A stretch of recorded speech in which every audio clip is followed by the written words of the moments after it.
ಸಾಕಷ್ಟು ಜಿದ್ದಾಜಿದ್ದಿನಿಂದ ಕೂಡಿದಂತ ಮತ್ತು ಕುತೂಹಲ ಮೂಡಿಸಿದಂತ ಶಿಗ್ಗಾವಿ ಕ್ಷೇತ್ರ ಕಾಂಗ್ರೆಸ್ನ ಕೈವಶವಾಗಿದೆ.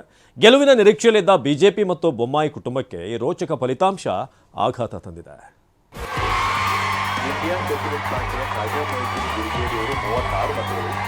ಕರ್ನಾಟಕ ರಾಷ್ಟ್ರ ಸಮಿತಿಯ ರವಿ ಕೃಷ್ಣ ರೆಡ್ಡಿ ಅವರು 40 ಮತಗಳು.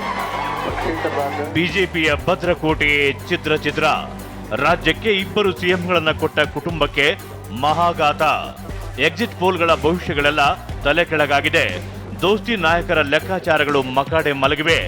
ಚನ್ನಪಟ್ಟಣದ ಬಳಿಕ ಹೈವೋಲ್ಟೇಜ್ ಕಣವಾಗಿ ಗುರುತಿಸಿಕೊಂಡಿದ್ದ ಶಿಗ್ಗಾವಿ ಕ್ಷೇತ್ರದಲ್ಲಿ ಅಚ್ಚರಿ ಫಲಿತಾಂಶ ಬೊಮ್ಮಾಯಿ ಕುಟುಂಬಕ್ಕೆ ಮಹಾ ಆಘಾತವನ್ನೇ ನೀಡಿದೆ.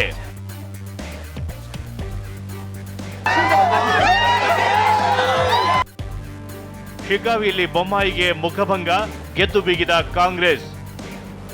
ಭರತ್ ಬೊಮ್ಮಾಯಿಗೆ ಸೋಲು, ಯಾಸಿರ್ ಪಠಾಣ್ ಜಯಬೇರಿ. ಆರಂಭದಿಂದಲೂ ತೀವ್ರ ಪೈಪೋಟಿಯಿಂದ ಕೂಡಿದ್ದ ಶಿಗ್ಗಾವಿ ಕ್ಷೇತ್ರದಲ್ಲಿ ಕಾಂಗ್ರೆಸ್ ಅಭ್ಯರ್ಥಿ ಯಾಸಿರ್ ಭರ್ಜರಿ ಜಯಬೇರಿ ಬಾರಿಸಿದ್ದಾರೆ. ಮತ ಎಣಿಕೆ ಆರಂಭದ ಸುತ್ತುಗಳಲ್ಲಿ ಶರವೇಗದಲ್ಲಿ ಮುನ್ನಡೆ ಸಾಧಿಸಿದ್ದ ಭರತ್ ಬೊಮ್ಮಾಯಿ ಬಳಿಕ ಹಿನ್ನಡೆ ಅನುಭವಿಸಿದ್ರು. ಕಾಂಗ್ರೆಸ್ನ ಯಾಸಿರ್ ಪಠಾಣ್ 1,587 ಮತ ಗಳಿಸುವ ಮೂಲಕ 13,448 ಮತಗಳಿಂದ ಗೆದ್ದು ಬೀಗಿದ್ರು. ಕರ್ನಾಟಕ ರಾಷ್ಟ್ರ ಸಮಿತಿಯ ರವಿ ಅದು ಯಾವಾಗ ಯಾಸಿರ್ ಪಠಾಣ್ ಗೆಲುವು ನಿಕ್ಕಿ ಆಯಿತು, ಕಾಂಗ್ರೆಸ್ ಕಾರ್ಯಕರ್ತರು ಕುಣಿದು ಕುಪ್ಪಳಿಸಿದ್ರು.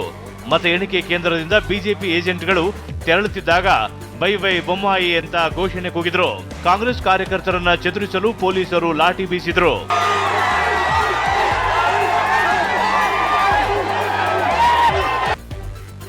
ಶಿಗ್ಗಾವಿ ಸೋಲು ಆಘಾತ ತಂದಿದೆ ಎಂದ ಬಿಜೆಪಿ.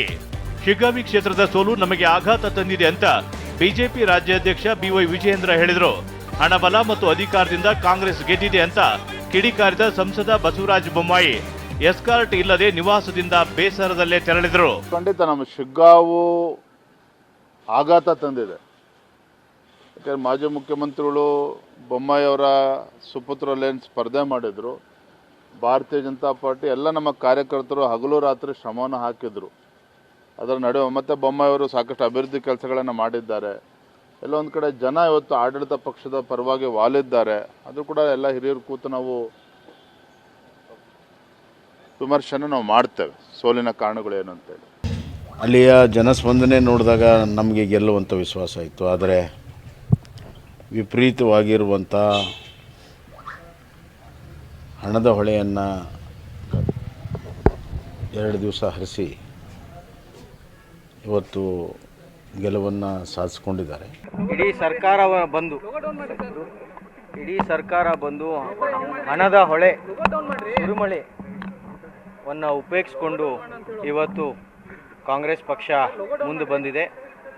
ನಾನು ಯಾವತ್ತಿದ್ರೂ ಶಿಗ್ಗಾಂವ್ ಸವಣೂರು ಜನತೆ ಒಳ್ಳೆಯದಾಗಲಿ, ಇನ್ನು ಅಭಿವೃದ್ಧಿ ಕೆಲಸಗಳು ಮುಂದುವರಿಲಿ ಅಂತ ನಾನು ಆ ದೇವರಲ್ಲಿ ಪ್ರಾರ್ಥನೆ ಮಾಡ್ತೀನಿ. ಕಾಂಗ್ರೆಸ್ನಲ್ಲಿ ಮುಸ್ಲಿಂ ಅಭ್ಯರ್ಥಿಯಾಗಿ ಯಾಸಿರ್ ಪಠಾಣ್ರನ್ನ ಆಯ್ಕೆ ಮಾಡಿದಾಗಲೇ ಇದು ಹಿಂದೂ ಮುಸ್ಲಿಂ ಮಧ್ಯೆ ಹೋರಾಟ, ಹಿಂದೂ ಮತಗಳು ಕಾಂಗ್ರೆಸ್ ಕೈ ತಪ್ಪಲಿದೆ ಅನ್ನೋ ಲೆಕ್ಕಾಚಾರ ನಡೆದಿತ್ತು. ಆದ್ರೆ ಅದೆಲ್ಲವನ್ನ ಮೀರಿ ಮತದಾರರು ಕೈ ಹಿಡಿದಿದ್ದಾರೆ. ಬಸವರಾಜ ಬೊಮ್ಮಾಯಿ ಅವರ ಸುಪುತ್ರ ಭರತ್ ಬೊಮ್ಮಾಯಿದು ಸೋಲು ಅಂತ ಕೂಡ ನಾನು ಹೇಳಲಿಕ್ಕೆ ನಾನು ತಯಾರಿಲ್ಲ. ಅಲ್ಲೂ ಕೂಡ ಒಬ್ಬ ರಾಜ್ಯದ ಒಬ್ಬ ಮುಖ್ಯಮಂತ್ರಿಯಾಗಿ ಅಲ್ಲೂ ಕೂಡ ಅವರು ಆ ಜನರನ್ನ ನೋಡ್ತಾ ಇದ್ದಂತ ಪ್ರೀತಿ ಭಾವನೆ ಗಮನದಲ್ಲಿಟ್ಕೊಂಡು ಕಳೆದ ವಿಧಾನಸಭೆ ಚುನಾವಣೆಯಲ್ಲಿ ಅಲ್ಲಿ 30,000ಕ್ಕೂ ಹೆಚ್ಚು ನಮ್ಮ ಅಭ್ಯರ್ಥಿ ಸೋತಿದ್ರು. ವಿಶೇಷವಾಗಿ ಅಲ್ಪಸಂಖ್ಯಾತ ಒಂದು ಸಮುದಾಯಕ್ಕೆ ಬಂದಂತ ನನ್ನನ್ನು ಇವತ್ತು ಎಲ್ಲ ಸಮಾಜದವರು ಕೂಡಿ ಗೆಲ್ಲಿಸುವ ಮುಖಾಂತರ ದೇಶಕ್ಕೆ ಒಂದು ಒಳ್ಳೆ ಸಂದೇಶ ಕೊಟ್ಟಿದ್ದಾರೆ. ಹಿಂದೂ ಮುಸ್ಲಿಂ ಆಗುತ್ತೆ, ಮುಸ್ಲಿಂ ಗೆಲ್ಲೋಲ್ಲ ಅನ್ನೋ ಭಾವನೆ ನಮಗೆ ಎಷ್ಟೋ ಜನ ಕೇಳಿದರು. ಮುಸ್ಲಿಂ ಬಿಟ್ಟು ಬೇರೆ ಕೊಡಬೇಕಾಗಿತ್ತು. ಆದರೆ ನಾವು ನ್ಯಾಯ ಕೊಡಬೇಕಾದ್ರೆ ಮುಸ್ಲಿಮಿಗೆ ಕೊಡಲೇಬೇಕಾಗಿತ್ತು. ಕೊಟ್ಟಿದ್ದೀವಿ, ಗೆಲ್ಲಿಸಿದ್ದೀವಿ. ಕನ್ನಡದಿಂದ ಮತ ಒಂದಾಯಿತು.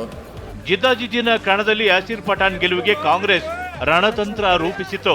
ಪಠಾಣ್ ಜಯಬೇರಿಗೆ ಕಾರಣಗಳು ಏನೇನು ಅಂತ ನೋಡೋದಾದ್ರೆ, ಶಿಗ್ಗಾವಿ ಕ್ಷೇತ್ರದಲ್ಲೇ ಕೊನೆ ಕ್ಷಣದವರೆಗೂ ಸಿಎಂ ಸಿದ್ದರಾಮಯ್ಯ ಪ್ರಚಾರಕ್ಕಿಳಿದು ಕುರುಬ ಸಮುದಾಯದ ಮತಗಳನ್ನ ಹಿಡಿದಿಟ್ಟುಕೊಂಡ್ರು.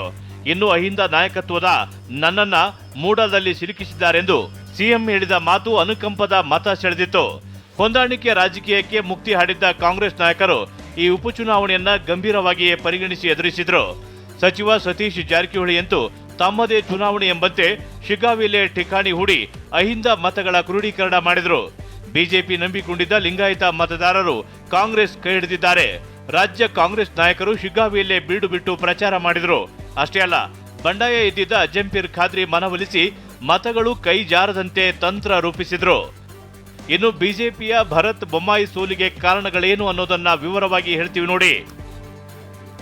ಕಾಂಗ್ರೆಸ್ ವಿರುದ್ಧ ಬಿಜೆಪಿ ಹೂಡಿದ್ದ ವಕ್ಫ್ ಬ್ರಹ್ಮಾಸ್ತ್ರ ವಿಫಲವಾಗಿದೆ. ಬೊಮ್ಮಾಯಿ ಪ್ರಯೋಗಿಸಿದ್ದ ಹಿಂದುತ್ವದ ಅಸ್ತ್ರ ಕೈ ಹಿಡಿಯಲಿಲ್ಲ. ಪಂಚಮಸಾಲಿ ಮತದಾರರು ಕಾಂಗ್ರೆಸ್ ಕಡೆಗೆ ವಾಲಿದ್ದು ಪ್ಲಸ್ ಆದ್ರೆ 10% ಮುಸ್ಲಿಂ ಮತಗಳು ಕಾಂಗ್ರೆಸ್ ಅಭ್ಯರ್ಥಿಗೆ ಜೈ ಎಂದಿದ್ದು ಬಿಜೆಪಿಗೆ ಹೊಡೆತ ಕೊಟ್ಟಿದೆ. ಶಿಗ್ಗಾವಿಯಲ್ಲಿ ಅನಾಯಾಸವಾಗಿ ಗೆಲ್ತೀವಿ ಅನ್ನೋ ಅತಿಯಾದ ಆತ್ಮವಿಶ್ವಾಸದಲ್ಲಿದ್ದ ಬೊಮ್ಮಾಯಿ ಮತ್ತು ಬಿಜೆಪಿಗೆ ಈ ಫಲಿತಾಂಶ ಆಘಾತ ತಂದಿದ್ರೆ ಕಾಂಗ್ರೆಸ್ಗೆ ಹೊಸ ಬೂಸ್ಟ್ ನೀಡಿದೆ. Bureau report, TV9.